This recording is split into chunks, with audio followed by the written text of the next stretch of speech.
Shalom, selamat pagi semuanya.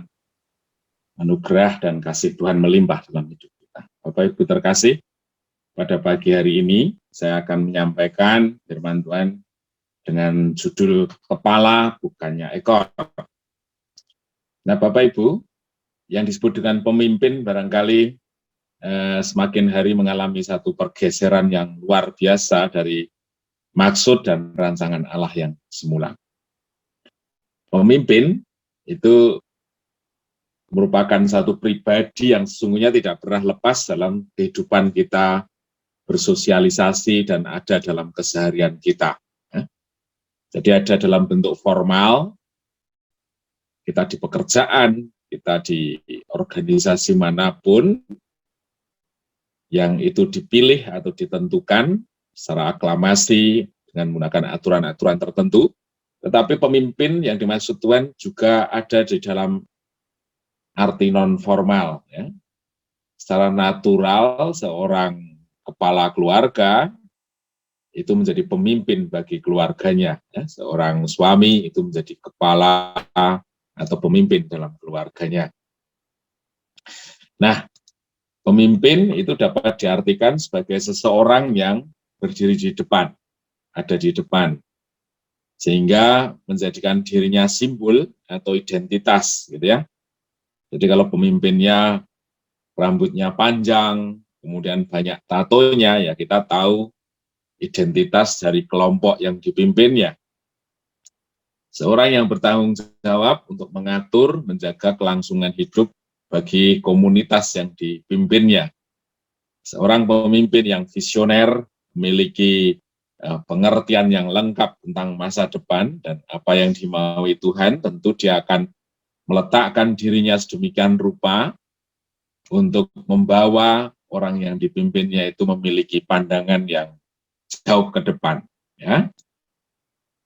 Kemudian seorang pemimpin belum tentu memiliki karakter kepemimpinan yang baik. Sehingga tentu dampaknya adalah akan terlihat dari organisasi maupun komunitas yang dipimpinnya. Jadi seorang pemimpin idealnya dia memiliki karakter kepemimpinan yang baik. Dan itu sesungguhnya yang Tuhan mau. Jadi pemimpin itu secara esensinya itu adalah kepemimpinannya yang harus dipunyai. Dan itu diperoleh hanya ketika pemimpin itu benar-benar mengetahui bahwa rencana Tuhan, rancangan Tuhan bagi seorang pemimpin itu melalui proses-proses yang dibentuk secara khusus. Kita melihat bahwa sesungguhnya besar tanggung jawab seorang pemimpin, bagaimana dia harus memiliki karakter yang unggul, yang terkemas di dalam pola kepemimpinannya. Nah, apa arti perkataan firman Tuhan tentang pemimpin ini? Kita baca dari Ulangan 28. Tuhan akan mengangkat engkau akan tetap naik dan bukan turun apabila engkau mendengar perintah Tuhan Allahmu yang kusampaikan pada hari ini, kau lakukan dengan setia. Dalam versi bahasa Inggris, pemimpin bangsa dan bukan pengikut. Kalau kamu setia mentaati semua perintah Tuhan yang saya berikan kepadamu, maksudnya saya ini adalah Musa, ya, kamu akan semakin makmur dan tak pernah mundur. Nah, sekarang ini sebagian orang memiliki satu pengertian bahwa pemimpin itu konotasinya hanya sebagai posisi, tempat, ya. Lebih parahnya lagi, pemimpin dikaitkan dengan fasilitas pribadi yang melekat padanya.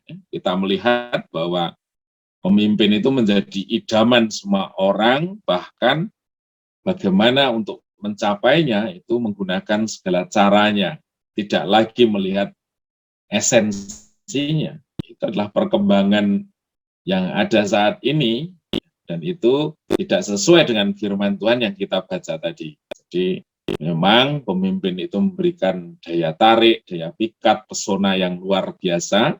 Hampir semua orang tertarik di situ, tetapi esensi kepemimpinan di dalam Tuhan sesungguhnya terletak pada nilai dasar atau karakter yang mereka miliki.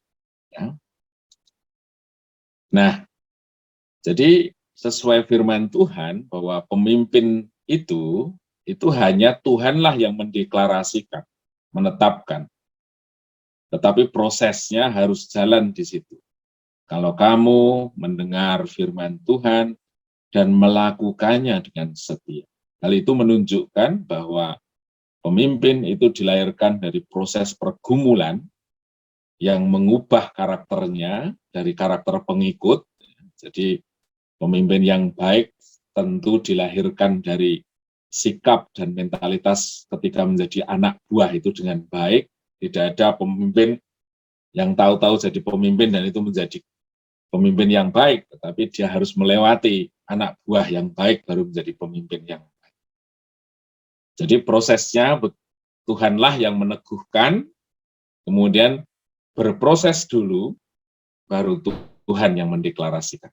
Tidak bisa dibalik, yaitu dideklarasikan tanpa proses. Jadi pemimpin itu tidak bisa tahu-tahu jadi pemimpin tanpa proses, tetapi pemimpin itu diproses dulu luar biasa, hingga Tuhan mendeklarasikan atau meneguhkan atau menetapkan dia menjadi seorang pemimpin.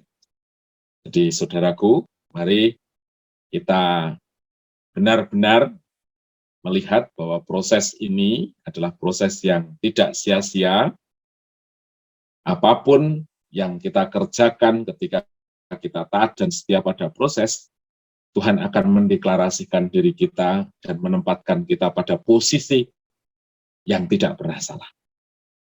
Kalau memang Allah mau menjadikan kita pemimpin, tentu itu konsekuensinya harus berproses dengan benar. Demikian ini yang akan, sikap yang demikian akan